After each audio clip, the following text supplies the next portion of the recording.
అందరికీ నమస్కారం. నేను doctor D Madhuri, MD Ayurveda, consultant in Medinine hospital.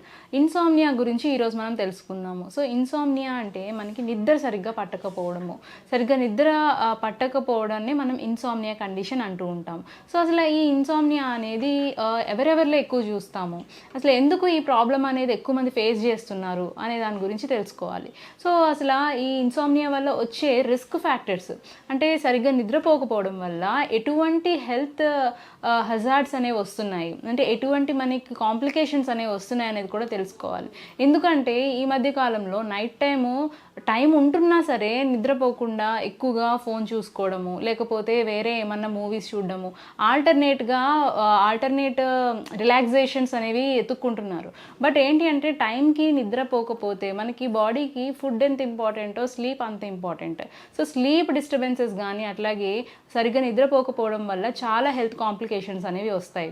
So first of all నార్మల్గా కొంతమందికి ఏంటంటే daily night time as usual పడుకున్నా సరే వాళ్ళకి నిద్ర పట్టదు అంటారు. సో వాళ్ళలో ఏంటంటే ఏమైనా సమ్ పెథలాజికల్ కండిషన్స్ ఏమన్నా ఉన్నాయేమో, ఎందుకంటే ఎక్కువగా ప్రొలాంగ్డ్గా కొన్ని సంవత్సరాలు బట్టి మెడికేషన్స్ వాడుతూ ఉంటారు. సో వాళ్ళల్లో ఏంటి అంటే నిద్ర సరిగ్గా పట్టదు.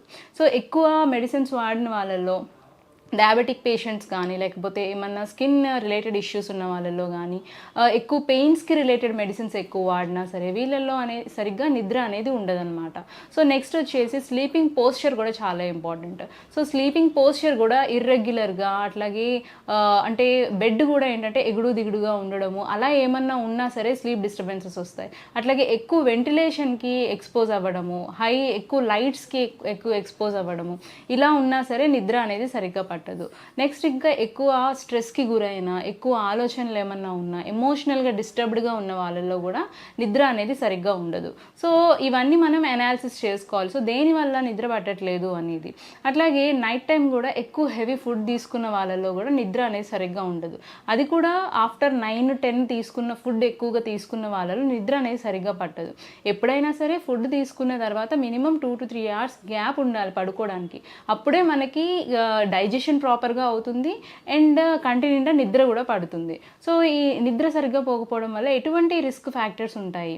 సో మెయిన్గా చూసుకుంటే కనుక వెయిట్ గెయిన్ అవుతూ ఉంటారు.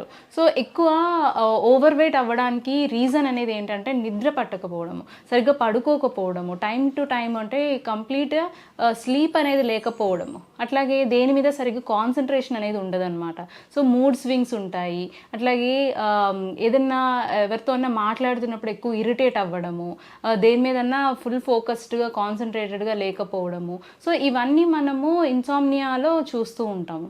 అండ్ దీంతోపాటు ఇదే కనుక కొనసాగుతూ ఉంటే కనుక ఎక్కువగా బీపీ కానీ షుగర్ కానీ వచ్చే అవకాశాలు ఎక్కువగా ఉంటాయన్నమాట. సో ఎక్కువ నిద్ర పట్టడానికి మనకి స్లీపింగ్ పిల్స్ అనేవి ఎక్కువ వాడుతూ ఉంటే కనుక కూడా దానివల్ల మనకి సైడ్ ఎఫెక్ట్స్ అనేవి ఎక్కువ వస్తూ ఉంటాయి. అంటే అది మనకి హ్యాబిట్యూట్ అయిపోతుంది అనమాట. సో టాబ్లెట్ వేసుకుంటేనే కానీ నిద్ర పట్టదు అంటారు. అంటే అంత మనకి బాడీకి ఆ మెడిసిన్స్ అనేవి హ్యాబిట్యూట్ అయిపోతున్నాయి. సో వాటిని ముందు పక్కన పెట్టేసేయాలి. సో అవి ఎక్కువగా వాడకూడదు. అట్లాగే ఏమన్నా ఎక్కువ night time 10 o'clock 11 o'clock heavy food తీసుకున్న వాళ్ళలో కూడా నిద్ర అనేది ఉండదు. సో దీనివల్ల ఏమవుతుంది అంటే వెయిట్ గెయిన్ అవ్వడానికి ఛాన్సెస్ ఎక్కువ ఉంటాయి.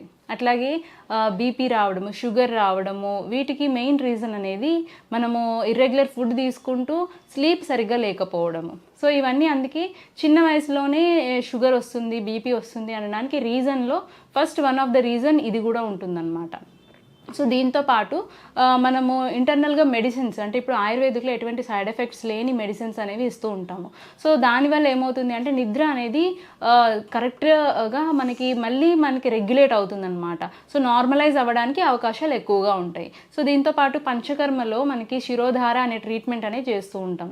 సో ఈ శిరోధార ట్రీట్మెంట్ వల్ల మనకి మైండ్ రిలాక్సేషన్ ఉంటుంది. అట్లాగే బ్రెయిన్లోని నర్వ్స్ స్టిమ్యులేషన్ జరుగుతాయి అండ్ కామ్గా రిలాక్స్డ్గా అయ్యి మనకి నిద్ర అనేది చాలా వరకు మళ్ళీ రెగ్యులేట్ అవుతూ ఉంటుందన్నమాట. సో ఈ శిరోధార ట్రీట్మెంట్, అట్లాగే శిరోపిచ్చు అంటాము. సో ఆ ట్రీట్మెంట్, నస్యకర్మ, వీటి వల్ల మనకి మళ్ళీ నిద్రాజనకంగా ఉంటాయన్నమాట ఈ ట్రీట్మెంట్స్. సో ఈ ట్రీట్మెంట్స్ కనుక కంటిన్యూస్గా ఒక 7 days అట్లా చేయించుకుంటూ ఉంటే కనుక కంప్లీట్గా మనకి నెమ్మదిగా ఇన్సోమ్నియా నుంచి బయటపడవచ్చు. అండ్ అట్లాగే దీంతోపాటు ఇంటర్నల్గా అశ్వగంధ అని, సర్పగంధ అని, అట్లాగే నిద్ర జనక ద్రవ్యాస్ ఉంటాయి. సో ఈ మెడిసిన్స్ అన్ని కాంబినేషన్ కాంబినేషన్స్లో అడ్వైజ్ చేస్తూ ఉంటాం. సో దాన్ని బట్టి మనకి ఇన్సోమ్నియా ప్రాబ్లం నుంచి బయటపడచ్చు. సో ఎవరైనా ఈ ఇన్సోమ్నియా ప్రాబ్లంతో బాధపడుతూ ఉంటే ఒకసారి మా మెడినైన్ హాస్పిటల్కి వచ్చి విజిట్ చేయండి. ఇక్కడ మీకు కంప్లీట్గా దీని ట్రీట్మెంట్ అనేది అవైలబుల్గా ఉంది. Thank you.